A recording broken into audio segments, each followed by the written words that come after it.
ప్రియమైన మిత్రులారా, మా ఆర్ఎచ్ 999 యూట్యూబ్ ఛానల్ ద్వారా పల్నాడు జిల్లా నర్సరావుపేటలో గాంధీ గుడి రేపు ప్రారంభమవుతుంది. దీనికి మన భూపాల్ రెడ్డి గారు ఈ గుడి నిర్మిస్తున్నారు. అతనితో మనం ఇంటర్వ్యూ చేయాలి.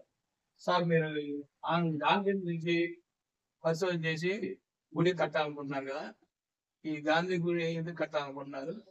అంతకుముందు ఎక్కడైనా కట్టారు? ఇదే ఫస్ట్ టైం ఆంధ్రాలో, తెలంగాణ కూడా ఏమైనా పెట్టారు? మహాత్మా చారిటబుల్ ట్రస్ట్ ద్వారా ఈ మహాత్మా గాంధీ గుడి నిర్మించడం జరిగింది. ఈ ట్రస్ట్ 2004 సంవత్సరంలో నర్సరావుపేట హెడ్ క్వార్టర్స్ గా ట్రస్ట్ ద్వారా చాలా ధార్మిక కార్యక్రమాలు, చారిటబుల్ యాక్టివిటీస్, సోషల్ యాక్టివిటీస్ ఎన్నో కండక్ట్ చేయడం జరిగింది. ఆ తర్వాత 10 సంవత్సరాలకి 2014లో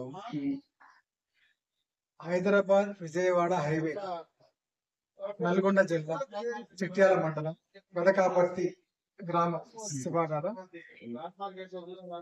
మహాత్మా గాంధీకి గుడి కట్టడం జరిగింది. మొట్టమొదటి 4 ఎకరాల స్థలం తీసుకొని ఈ నర్సరావుపేటలో రేపు కట్టాలనుకుంటున్నారు. రేపు ఓపెనింగ్ కదా గుడి. నర్సరావుపేటలో 2 నెలల క్రితం మొదలు పెట్టడం జరిగింది. పూర్తయింది. రేపు మన మానేష్ లావు గారు, గౌరవ ఎంపీ గారు మరియు మన ఎమ్మెల్యే గారు, గౌరవ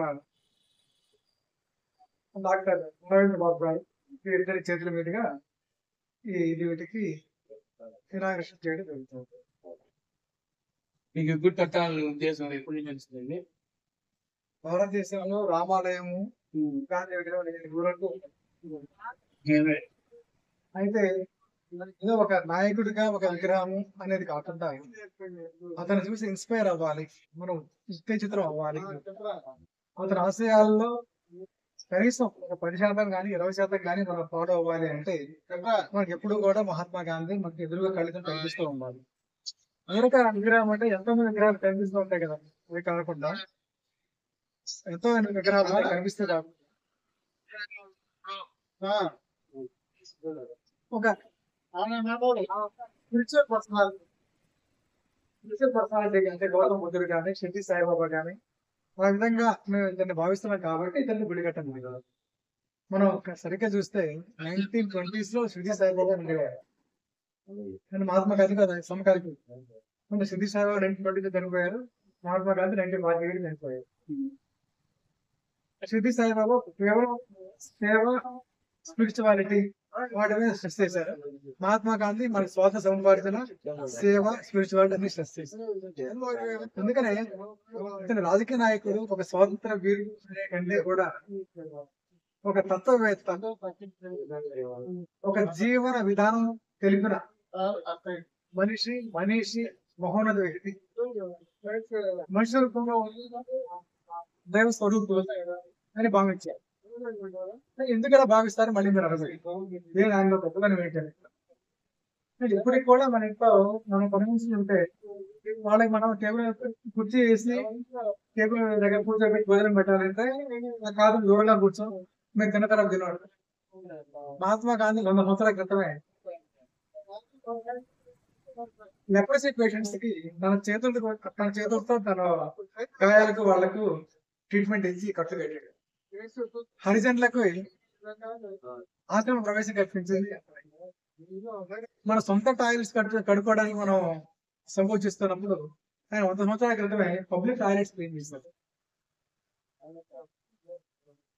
మన కరోనా లాగా ఇంతకుముందు భారతదేశం అంతా వచ్చింది ఒక వ్యాధి, ఏంటంటే కొన్ని లక్షల మంది చనిపోయారు.